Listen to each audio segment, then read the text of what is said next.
ಆ ಕಾರಣಕ್ಕೆ ನಾನು ಹೀಗೆಲ್ಲ ಮಾಡಿದ್ದು, ಇಂಥ ಒಂದು ನಿರ್ಧಾರ ತಗೊಂಡಿದ್ದು. ಬಿಟ್ರೆ ಎಲ್ರಿಗೂ ಪ್ರಾಬ್ಲಮ್ ಆಗುತ್ತೆ ಗೌತಮ್. ಈ ವಂಶನೇ ನಿರ್ವಂಶ ಆಗೋಗುತ್ತೆ ಗೌತಮ್. ಅಯ್ಯೋ ದೇವ್ರೆ, ಇದ್ಯಾವುದು ಹೊಸ ಸ್ಕ್ರಿಪ್ಟ್? ಡೈಲಾಗ್ ಬರೆಯುವಾಗ ನಾನು ಇರಲೇ ಇಲ್ವಲ್ಲ. ನಿಜ ಹೇಳಬೇಕಂದ್ರೆ ಮೊದಲು ನನಗೂ ಈ ಯೋಚನೆ ಬಂದಿರಲಿಲ್ಲ. ಏನು ಮಾಡಬೇಕು ಅಂತ ಗೊತ್ತಾಗದೆ ನಾನು ಬ್ಲ್ಯಾಂಕ್ ಆಗೋಗಿದ್ದೆ. ಆವಾಗ ಭೂಮಿಕಾನೇ ಬಂದು ನಿನಗೆ 2ನೇ ಮದುವೆ ಮಾಡಿಸು ಅಂತ ಅಡ್ವೈಸ್ ಕೊಟ್ಟಿದ್ದು. ಅವಳು ಹೇಳಿದ್ದಕ್ಕೆ ನಾನು ಇಷ್ಟೆಲ್ಲ ಮಾಡಿದ್ದು. ಅವಳಿಗೂ ಇದು ಸರಿ ಅಂತ ಅನಿಸಿದೆ. ಈ ಮದುವೆ ಎಷ್ಟು ಮುಖ್ಯ ಅಂತ ಅವಳಿಗೆ ಅರ್ಥ ಆಗಿದೆ. ನೀನು ಅರ್ಥ ಮಾಡ್ಕೋ ಗೌತಮ್.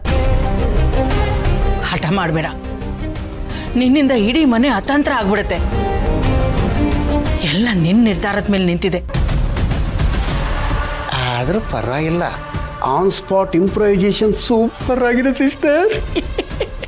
ಈ ವಿಷಯನ ನಿನ್ನ ಮುಂದೆ ನಿಂತು ಮಾತಾಡೋ ಧೈರ್ಯನೂ ನನಗಿರಲಿಲ್ಲ ಗೌತಮ್. ಭೂಮಿಕಾ ನನ್ನ ಬೆನ್ನ ಹಿಂದೆ ನಿಂತ ಮೇಲೇ ನಿನ್ನ ಮುಂದೆ ನಿಂತ್ಕೊಂಡು ಮಾತಾಡೋ ಧೈರ್ಯ ಬಂದಿತ್ತು. ದಯವಿಟ್ಟು ಇದಕ್ಕೆ ಒಪ್ಕೋ ಗೌತಮ್. ಇದರಿಂದ ಮನೆಗೂ ಒಳ್ಳೇದಾಗತ್ತೆ, ಎಲ್ಲರ ಭವಿಷ್ಯನೂ ಚೆನ್ನಾಗಾಗತ್ತೆ. ಇಲ್ಲಮ್ಮ, ನೀವು ಏನೇ ಹೇಳಿದ್ರು ನನ್ನ ಮನಸ್ಸು ಹೋಗ್ತಾ ಇಲ್ಲಮ್ಮ. ನನಗೆ ಇಮ್ಯಾಜಿನ್ ಮಾಡೋಕ್ಕಾಗ್ತಾ ಇಲ್ಲ. ದಯವಿಟ್ಟು ಫೋರ್ಸ್ ಮಾಡಬೇಡಿ.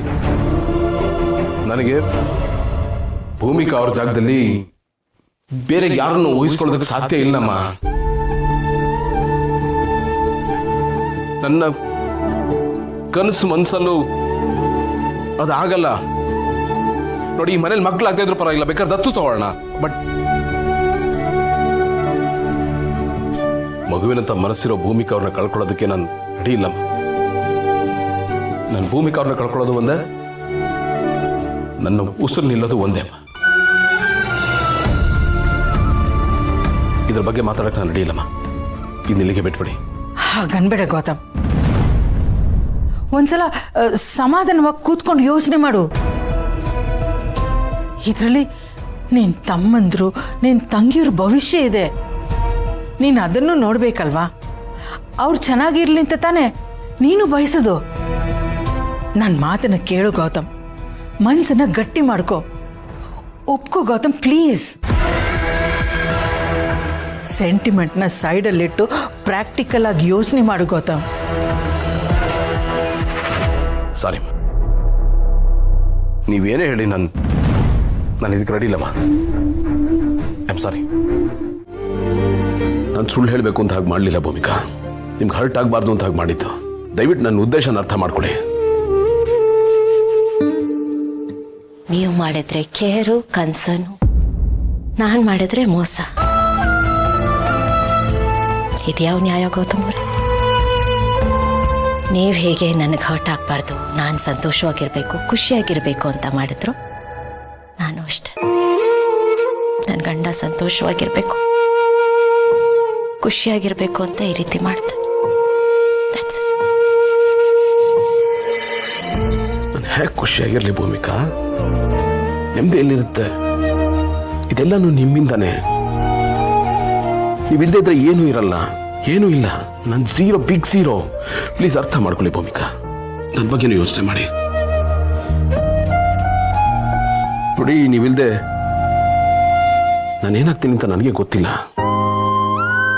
ಅದೇ ನನ್ನ ಬಿಟ್ಟು ಬದುಕೋದಕ್ಕೆ ಯೋಚನೆ ಮಾಡಿದ್ರಿ ನೀವು? ಇಷ್ಟೇನಾ ನಮ್ಮ ಪ್ರೀತಿ? ಸ್ವರ್ಗಕ್ಕೆ ಹೊಟ್ಟೆ ಕಿಚ್ಚಾಗೋ ಥರ ಇಲ್ವಲ್ರಿ? ಇದ್ರೆ ಈ ತರ ಇರಬೇಕು ಅಂತ ಎಕ್ಸಾಂಪಲ್ ಕೊಡೋ ತರ ಇಲ್ವಲ್ರಿ?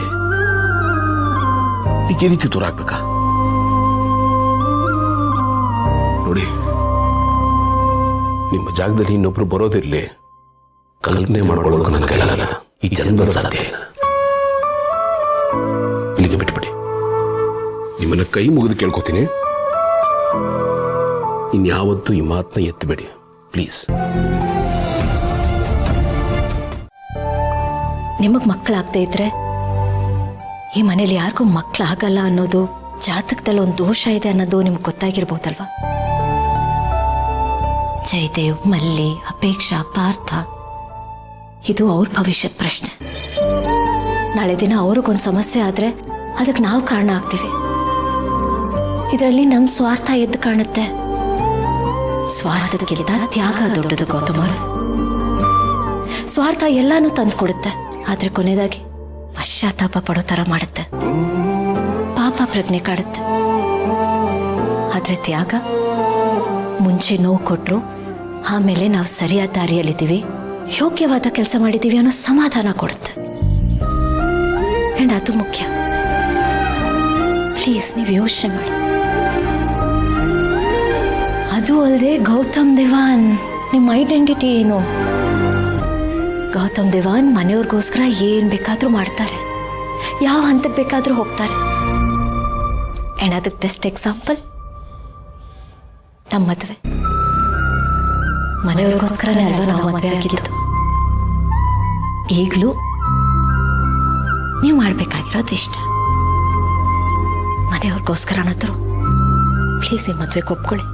ನೋಡಿ, ಹೀಗೆಲ್ಲ ಹೇಳಿ ನೀವು ನನ್ಗೆ ಒಪ್ಸಕ್ ಬರಬೇಡಿ. ಬೇರೆ ಏನಿದ್ರು ಹೇಳಿ, ನಾನು ಮಾಡ್ತೀನಿ. ಬಟ್ ನಿಮ್ಮನ್ನ ಬಿಡೋ ಪ್ರಶ್ನೆನೇ ಇಲ್ಲ.